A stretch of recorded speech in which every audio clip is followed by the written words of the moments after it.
I will be preaching from our gospel lesson, that is Luke chapter 5, verses 1 through 11. Today, in our course through the narrative lectionary, we meet Peter. Peter, that also called Simon, that perennial screw-up of a disciple, who gives me hope for my own life.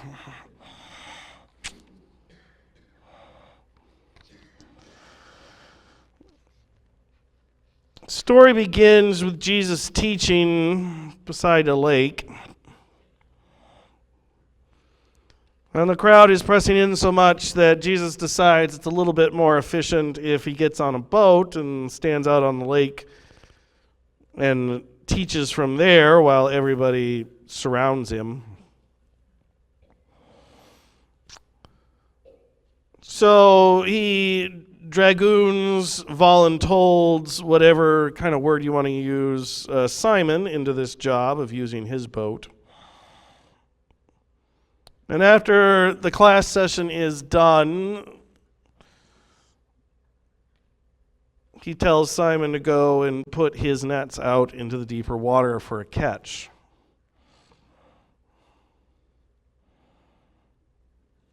And Simon says, "Master, we have worked all night long, but we have caught nothing." We have worked all night long, but we have caught nothing.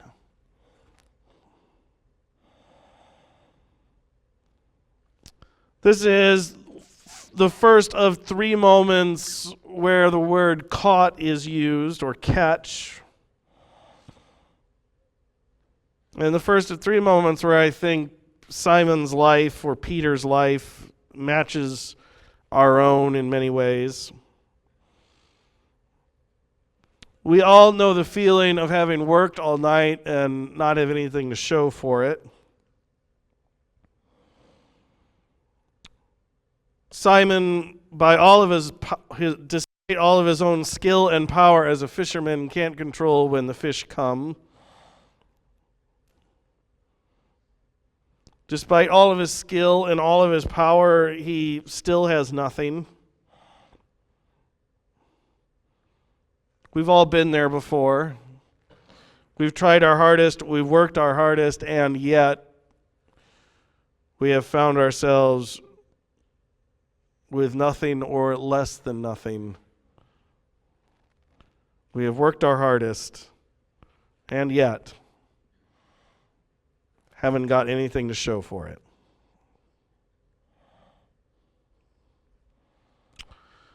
Simon, though, and this is what's wonderful about Simon, is Simon's kind of a head first, like, just dive right in, don't think about it too much, we'll do the thinking later kind of guy.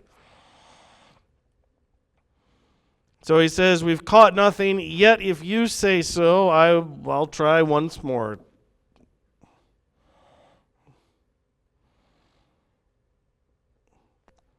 Then in verse 6, it says, "When they had done this, they caught so many fish that their nets were beginning to break."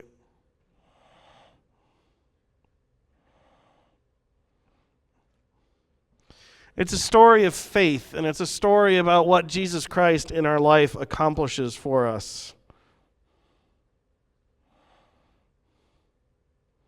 If you've ever met somebody who's been asking the question, why religion, why faith, why Jesus, well, you should just hand them this story.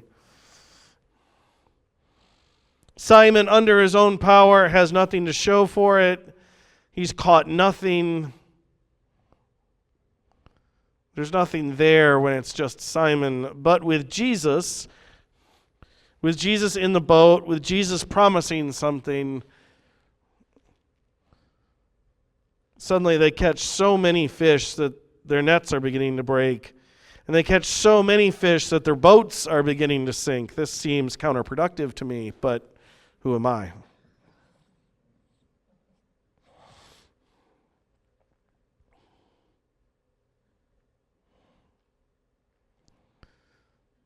Simon then, because Simon doesn't do anything halfway, he's either all in or all out. And so Simon then falls on his feet and says, "Lord, get away from me, for I am a sinful man."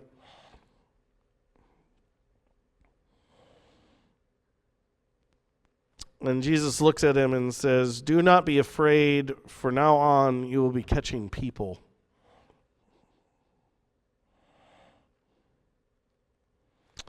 It's a story about the life of faith we all lead.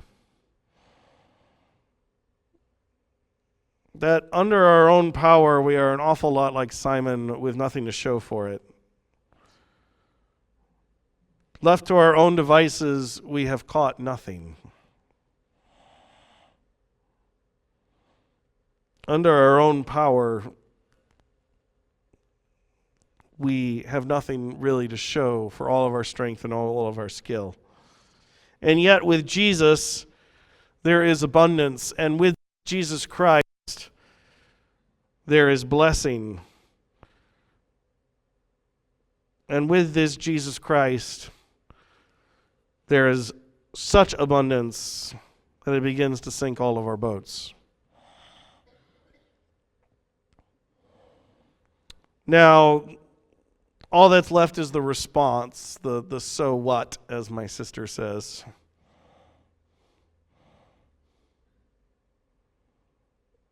And the response is what Jesus calls Simon and the rest of the disciples to. That from now on they are not to fear, and from now on they are to bring this message of blessing and abundance and grace to all people. You know, the number one question I get about this story is from the end where it says, they left everything and followed him. And the number one question I get is from very well-meaning people who usually ask the question something like, how did they do that? I don't know if I could just leave everything.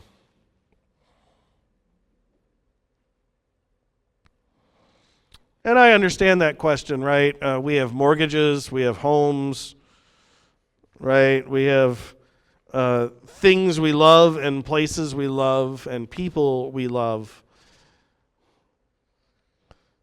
And the prospect of just leaving everything to follow Jesus, oh, well, that gets a little bit harder. But I don't think you all should sell yourselves short. Because in volunteering to take on this Christian life and in volunteering to live out your baptismal calls, you actually have already risked a whole lot in this world.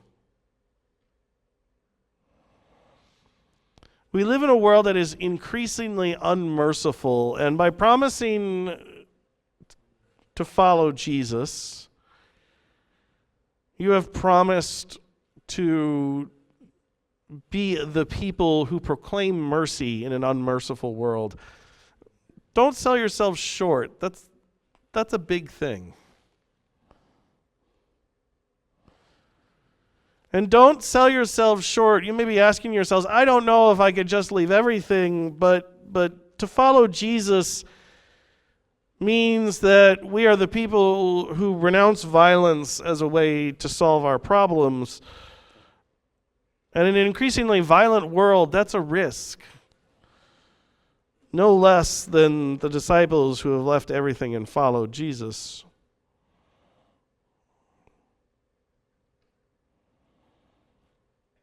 You all, by virtue of your baptism and by virtue of volunteering to do this whole church thing,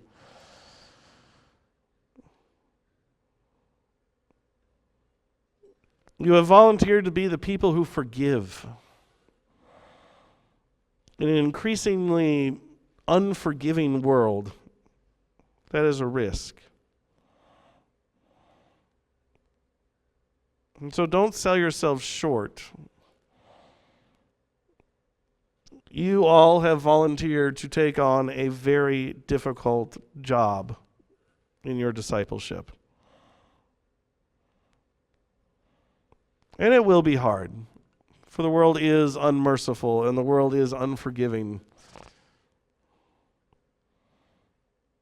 It will not be easy for us going forward. But the good news, the news we can get from Simon and the good news we get from Jesus Christ in this story is exactly this.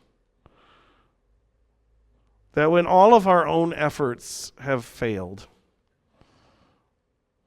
when we feel like Simon sitting on the beach saying, we've tried all night and we've caught nothing,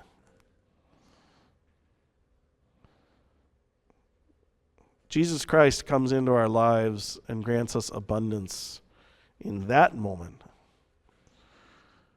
In that moment of feeling like we are useless, and in that moment of feeling like we have failed, Jesus Christ comes into our life and grants abundance and grace. And thanks be to God for that. Amen.